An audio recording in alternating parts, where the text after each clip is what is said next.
huli ka. Saglit lang po kabalin. Total nandito na rin po kayo. Tumambay muna po kayo sa channel ko. Para sa inyo naman po itong video ito para may idea kayo kabalin. Medyo nakaporma po tayo, hindi dahil pupunta tayo ng binyagan, kundi magdi-discuss po tayo. Ah, ang problema ho ganito. Nawalan po ba kayo ng trabaho gaya nito? O nawalan ho kayo ng hanap buhay gaya nito? O gusto nyo hong umasenso o umanlad ang buhay ng pamilya mo gaya nito? O gusto mong tumulong sa kapwa mo gaya nito? Kabalin, explain ko lang ho. Madali lang ho ito. Sa pagiging sa tulad ko na nawalan ng trabaho, napapanahon ito dahil sa pandemic. Alam ko ho, alam ko marami sa atin na nawalan ng trabaho. Ito, patawa-tawa na lang dahil wala naman ho tayong magagawa kahit malungkot o masaya ka man. Ang problema nandyan. Unang-una ho, hindi problema ng isang tao, problema ng karamihan. Kaya parang ngayon, ang problema ay uso. Lahat naman ho ata meron.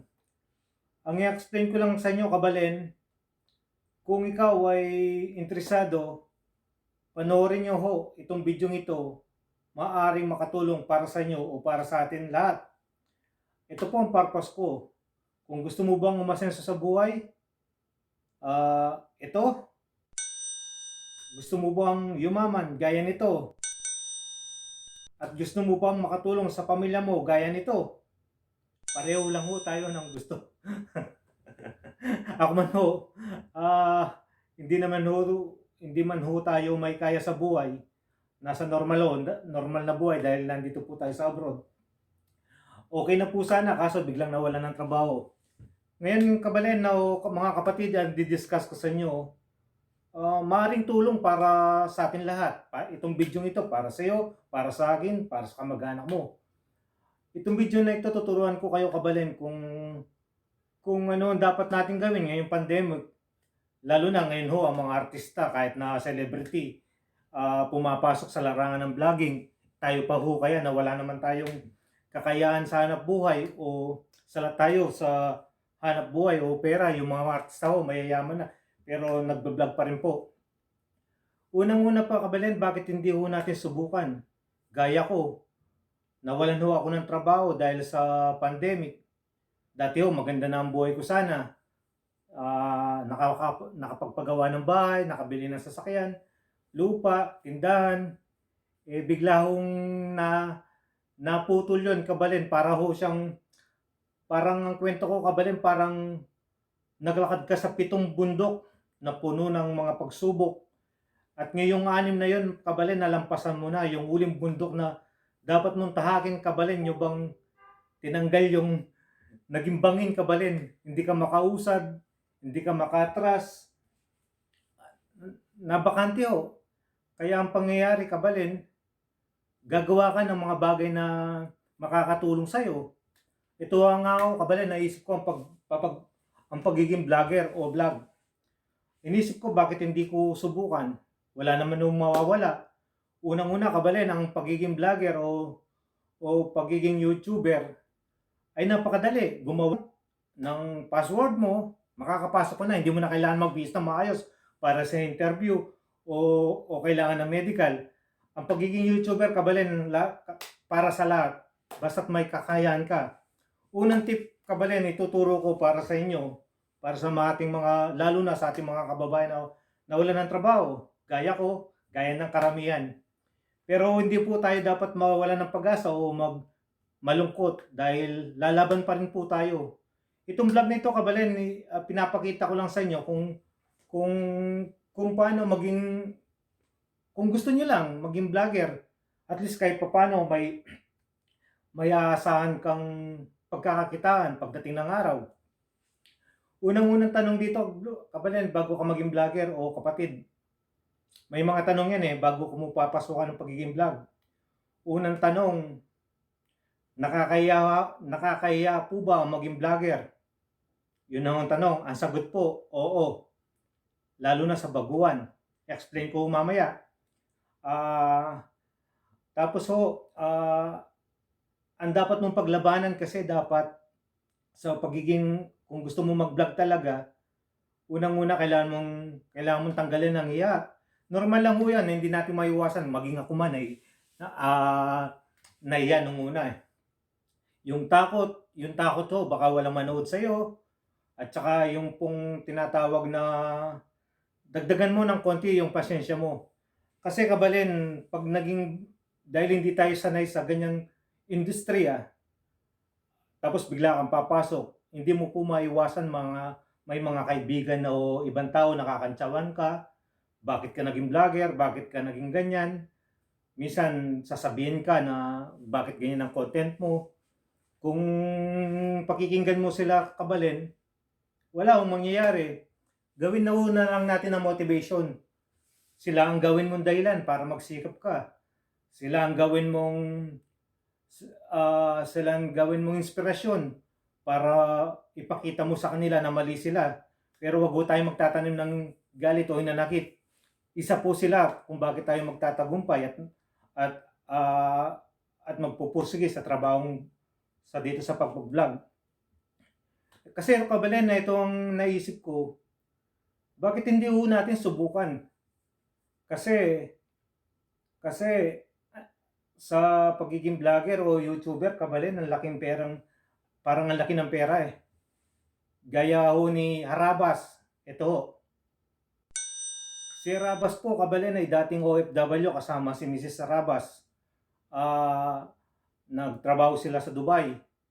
Nung nagbuo ng pamilya, umuwi sa Pilipinas, tapos nag-lockdown, bumuo siya ng isang channel na ang pangalan ay Harabas. Nung una ko kung napanood yun, sabi ko sa sarili ko, ba't ganyan naman ang ginagawa nila? Naglilimas lang sila ng mga isda. Tapos, siyempre, sa unang tingin lang, parang naboboring ka. Tapos, ang sasabihin mo, sisikat ba ito o ano yon? Kasi wala pang alam. Tapos, kabalin, nung pagdating ng nag-lockdown, siyempre, nagsara ang ABS-CBN, wala kang ginagawa sa bahay, nawawalan ka ng trabaho. Ang nangyari sa kakapanood, nagugustuhan mo na sila. Tapos ang pinagtatakan mo kabalin sa ilang buwan lang nila ng pagsisikap, ang dami na hong subscriber, ang dami na hong nanonood sa kanila. Ang buhay ni Harabas kabalin, binago ng YouTube. Nakabili ho siya ng sasakyan, nakapagpagawa ng malaking bahay. Tapos yung mga team Harabas 10 sila, binigyan niya ng 150,000 maliban sa sahod nila, pampanggawa ng bahay. Pangalawa nakakatulong ho siya sa mga kababayan niya at sa nangangailangan. Pangalawang YouTuber kabalin, si Soward, si Japper Sniper. Si Japper Sniper po kabalin, isa po siyang driver sa Maynila. Nung nawalan ho ng trabaho dahil sa lockdown, dati na ho siya nag-vlog, yung buhay driver. Pinapakita niya kung anong buhay ng mga driver hanggang nag-lockdown, umuwi sa kanila, nag-vlog sa dagat, pangingisda, buhay probinsya, hanggang sumikat ng sumikat. Ang kagustuhan ko lang po kay Japper Sniper kabalin, hindi po siya madamot. Lahat po ng kababayan niya, mga nakapaligid sa kanila, tinuruan niya maging vlogger. Ngayon po, bawat isa sa kanila, nagpapagawa na ng bahay. Ibig ko sabihin kabalin, ang daming niya natulungan. Si ka-farmer ng Arayat, Pampanga, dati ho siyang seaman. Nung gusto niya nang magbakasyon at enjoy ang sarili niya, nag-focus na lang sa farm niya at pagbablog. Ngayon ang laki ng pinapagawang bahay, hanggang 3rd floor. Nakakatulong din po si Makimoto, isang probinsyano na taga Nueva Ecija. Nagtrabaho sa Maynila dahil sa kahirapan ng buhay. Ngayon nagpapagawa na rin ng bahay. Ang laki ho. Kung ibig ko sabihin kabalin, kung sila nga kaya nila, baka kaya din natin. Minsan lang kasi nakakatakot yung inisip natin baka mag-vlog ka, gano'n na ho, yung unang tanong kanina, nakakahiya po ba maging vlogger? Nakakahiya sa una kabalin dahil kapatid, dahil napagdaanan ko yung siyempre unang harap mo sa camera tulad ako, komedyante ang personality ko, komedyante at kolokoy. Pero sa mga vlog ko kabalin palagi akong seryoso. Unang-una, wala po kasi akong kausap, nakaharap ako sa cellphone. Siyempre gusto ko man magpatawa o gusto ko halimbawa po kabalin sa pelikula, kung magpapatawa ka kailangan meron kang katandem. Yung agisan kayo ng mga kwento, mga balasa.